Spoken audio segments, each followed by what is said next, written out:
अस्सलाम वालेकुम व्यूअर्स, मैं हूं आपका होस्ट अब्दुर्रहमान और आज डिस्कस करेंगे पाकिस्तानी करेंसी की ज़बूहाली, जिसे साल 2023 की 10 वर्स्ट परफॉर्मिंग करेंसीज में शुमार किया गया है।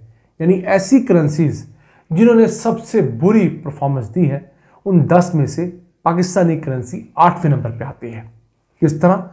पिछले साल के शुरू में पाकिस्तानी करेंसी 226 रुपये की थी और जब साल ख़त्म हुआ तो 280 रुपये की हुई। इस दौरान सितंबर के महीने के अंदर यही करेंसी डॉलर के मुकाबले में 307 रुपये की भी हुई थी। कुछ बेहतर मैयत दिए गए तो दोबारा से इसका रेट बेहतर हुआ है। अगर इसका मौजना 2018 से करें, उस वक्त पाकिस्तानी करेंसी डॉलर के मुकाबले में 105 रुपये की थी और इस साल के एंड तक ये 280 रुपये की हो गई। 165% कमी इसकी वैल्यू में हुई है डॉलर के मुकाबले में, एक बहुत बड़ी कमी है। और माहिरीन को खदशा यह है कि रवां मालियाती साल के एंड तक यानी 30 जून तक पाकिस्तानी करेंसी मजीद 10% तक गिर सकती है। उसकी वजह क्या है?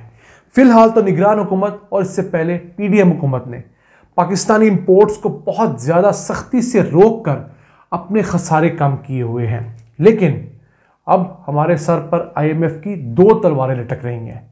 एक तो हमने जो उनके साथ 9 महीने का एक मुआहदा किया था, उसकी 1 अरब 20 करोड़ डॉलर्स की आखिरी किस्त हमें मार्च के महीने में मिलनी है। वो किस्त हमें तब मिलेगी जब हम लोग अपने यहाँ इंपोर्ट्स को खुला करेंगे, यानी इंपोर्ट्स हम अलाउ करेंगे बहुत बड़ी मिकदार में। और जैसे ही हमारी इंपोर्ट्स बढ़ेंगी, खदशा ये है कि हमारे खसारे भी बढ़ जाएंगे। उसकी वजह क्या है कि IMF ये कहता है कि आप इंपोर्ट्स खोलें, उस इंपोर्ट्स के जरिए इंडस्ट्री चलाएं और अपनी एक्सपोर्ट्स मैन्युफैक्चरिंग बढ़ाएं, यानी मुल्क के अंदर दौलत का जो एक इर्तिकाज है उसे मौका दें। जबकि फिलहाल हुकूमत ने इंपोर्ट्स बंद करके फैक्ट्रियां बंद कर रखी हैं। बज़ाहिर तो रुपया मुस्तहकम है, लेकिन बैकटॉप के अंदर इसकी कीमत हमारे जो इंडस्ट्रियलिस्ट, हमारा मैन्युफैक्चरिंग सेक्टर बर्दाश्त कर रहा है, वो आम बंदे को नज़र नहीं आ रहा, लेकिन उन लोगों को नज़र आ रहा है जो फैक्ट्री मजदूर हैं, फैक्ट्री में काम करने वाले टेक्नीशियंस हैं, इंजीनियर्स हैं और दीगर लोग हैं। तो 1 अरब 20 करोड़ डॉलर्स की ये मार्च की किस्त है। उसके फौरी बाद पाकिस्तान ने IMF के साथ 8 से 10 अरब डॉलर्स का एक बड़ा पैकेज रीनिगोशिएट करना है और वो पैकेज अगले 3 से 5 सालों के लिए होगा। उसके अंदर भी IMF हमेशा की तरह अब भी हमसे कुछ एडवांस गारंटियां लेगा, कुछ चीज़ें इंप्लीमेंट करने का कहेगा। तो उन वजूहात की वजह से मुल्क के अंदर जो इंपोर्ट्स हैं उसमें 45% का इजाफा मुतवक्के है।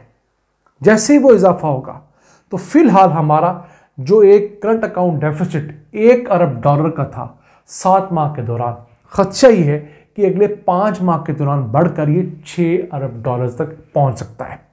और जैसे ही मुल्क के अंदर डॉलर की डिमांड बढ़ेगी, सप्लाई तो जितनी मैक्सिमम अब तक थी वो है ही है, तो फौरी तौर पर रेट बढ़ जाएगा ओपन मार्केट के अंदर भी और इसके अलावा बैंकिंग सेक्टर के अंदर भी। अब पाकिस्तान ने अगर डॉलर को कमज़ोर करना है तो उसके वाहिद 2 हल हैं। पहला, हम अपनी एक्सपोर्ट्स को बढ़ाएं, मुल्क के अंदर इंडस्ट्री को फ़रोग़ दें, इंडस्ट्री को फैसिलिटीज़ दें, यानी उनको एनर्जी सस्ती दें, इसमें बिजली भी है, गैस भी है, इसके अलावा पानी वगैरह दीगर टैक्सेस की मद में भी जो मराद इंटरनेशनली दी जा सकती है वो दें। उसके सबब हमारी एक्सपोर्ट्स बढ़ेंगी तो हमारी आमदन ज़्यादा होगी।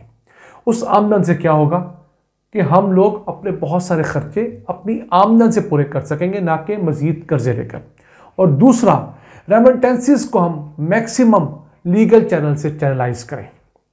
फिलहाल हमारे पास जो रेमिटेंसेस आती है लीगल चैनल से वो कोई 28-29 अरब डॉलर्स है, जबकि मुल्क के अंदर अभी भी 50 अरब डॉलर्स की रेमिटेंसेस आती हैं। तो बाकी जो 21-22 अरब डॉलर्स की रेमिटेंसेस हैं वो हवाला हुंडी के जरिए इलीगल मीन्स से आती हैं।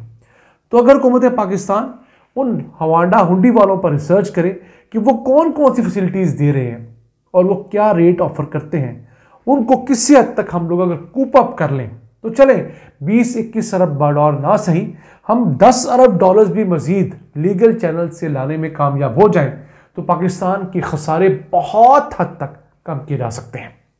ये मैं सिर्फ आपको दो बड़े ऑप्शंस की बात दे रहा हूं। इसके अलावा कई काम किए जा सकते हैं। मिसाल के तौर पर मुल्क में आईटी सॉफ्टवेयर की एक्सपोर्ट्स के सेक्टर को फरोग दिया जाए, सॉफ्टवेयर हाउसेस को, आईटी हब्स को मुल्क के अंदर हर जगह फैलाया जाए। उसके जरिए हम बहुत थोड़े अरसे में बहुत ज़्यादा एक्सपोर्ट कर सकते हैं। अब इन सॉफ्टवेयर हाउसेस की और आईटी सेक्टर की जो प्लसेस हैं वो ये हैं कि आपको बहुत थोड़ी इन्वेस्टमेंट चाहिए होती है, आपको बहुत बड़ा इंफ्रास्ट्रक्चर लगाने की ज़रूरत नहीं, यानी कि आपने अरबों रुपए की ज़मीन नहीं खरीदनी, उस पर अरबों रुपए की मशीनरी नहीं लगानी। चंद करोड़ रुपए की ज़मीन पर चंद करोड़ रुपए के कंप्यूटर और दीगर बेसिक इंफ्रास्ट्रक्चर देकर आप सॉफ्टवेयर हाउसेस खोल सकते हैं। मुल्क में मौजूद सॉफ्टवेयर इंजीनियर्स को कामों पे लगा सकते हैं, उनको 6-8 महीने की बेसिक ट्रेनिंग देकर दुनिया के अंदर compete करने के लिए भेज सकते हैं और इंडिया की तरह कई 100 अरब डॉलर्स का ज़रिए मुबादला कमाने का पोटेंशियल रखते हैं। क्यों? आपके पास 60% आबादी 30 साल से छोटी उम्र की है, तो वो कंप्यूटर जानती है, नहीं भी जानती तो उन्हें बहुत तेजी से कंप्यूटर की फील्ड के अंदर, ग्राफिक डिजाइनिंग के अंदर, वेब डेवलपमेंट के अंदर न जाने कौन कौन सी फील्ड्स हैं उनमें ट्रेड किया जा सकता है। अब पाकिस्तान का मुआवजा अगर हम बांग्लादेशी करेंसी से करें तो 2018 में बांग्लादेशी करेंसी थी 82 टका फी डॉलर, अब 109 टका फी डॉलर है। उनकी कीमत में सिर्फ 27 रुपए का इजाफा हुआ है। इसी तरह इंडियन करेंसी 2018 में थी 74 रुपए फी डॉलर और अब है 83 रुपए फी डॉलर, यानी कि सिर्फ 9 रुपए फी डॉलर का एक फर्क आया है। जबकि बदकिस्मती से हम अपनी तरफ देखें तो हमारा फर्क 175 रुपए फी डॉलर का है। 5 सालों की कारकर्दगी हम आपके साथ शेयर कर रहे हैं। यह नुकसान होता है जब मुल्क के अंदर सियासी इस्तेहकाम ना हो, जब मुल्क के अंदर पॉलिसीज़ की कंटिन्यूटी ना हो और मुल्क के अंदर मारा मारी हो, सियासतदान आपस में लड़ रहे हो, इस्टेब्लिशमेंट अपना फ़ायदा निकाल रही हो और मुल्क के सेठ अपनी मारा मारी के ऊपर निकले हों। किसी को गैस सस्ती चाहिए हो, किसी को बिजली के अंदर सब्सिडी चाहिए हो, किसी को टैक्स में रिलीफ चाहिए हो, तो कोई मुल्क के वसी तर मफाद नहीं देखता। अब अगर आपको ये बताएं कि पिछले साल वर्स्ट तरीन कौन सी 3 करेंसीज थी, तो सबसे ज़्यादा बुरी करेंसी थी लेबनीज पाउंड, जो शुरू में 1507 पाउंड फी डॉलर थी, जबकि पिछले साल के अख्ताम पर यह 15,000 पाउंड फी डॉलर हो गई थी। फिर जिम्बाब्वे की जो डॉलर करेंसी है, जिम्बाब्वियन डॉलर, वो पहले 672 डॉलर फी यूएस डॉलर था, वो साल के अख्ताम तक 13,130 जिम्बाब्वियन डॉलर एक यूएस डॉलर के बराबर हो गया। और फिर सीरियन पाउंड पिछले साल के शुरू में 2,500 पाउंड फी डॉलर था, साल के अख्ताम तक ये 13,000 पाउंड फी डॉलर तक गिर गया था। तो हम उसके मुकाबले में कुछ बेहतर है कि हम लोग 226 रुपये फी डॉलर पे थे और हम 280 रुपये फी डॉलर पे बंद हुए। तकरीबन 54 रुपये का फर्क हम लोगों के यहाँ हुआ, यानी कि बाकी वर्स्ट तरीन जो करेंसीज थी वहां पर तो 13,000 का फर्क आया है। हमारे यहाँ 54 का फर्क आया है, लेकिन ये भी नहीं आना चाहिए। उम्मीद करते हैं कि अगली जो हुकूमत आएगी वो पाकिस्तान के बेहतर मफाद में हमारे सिस्टम को ठीक करने के लिए अच्छे फैसले लेगी। यकीनन वो मुश्किल फैसले होंगे, उससे सियासत कॉम्प्रोमाइज़ होगी, लेकिन हमें वो फैसले लेने होंगे जिसमें सबसे पहले हमारा टैक्स नेट ठीक करना होगा, नुकसान में जाने वाली railway, PIA, Pakistan steel mill जैसी कंपनियां प्राइवेटाइज करनी होगी और इस तरह के दीगर मुश्किल फैसले लेंगे, तभी जाकर पाकिस्तानी करेंसी मजबूत होगी, वरना खदशा ये है कि ये दिन ब दिन जवाल पजीर रहेगी। आज के इतना ही। अपने मेज़बान अब्दुर्रहमान को इजाज़त दीजिए। अल्लाह ने के पास।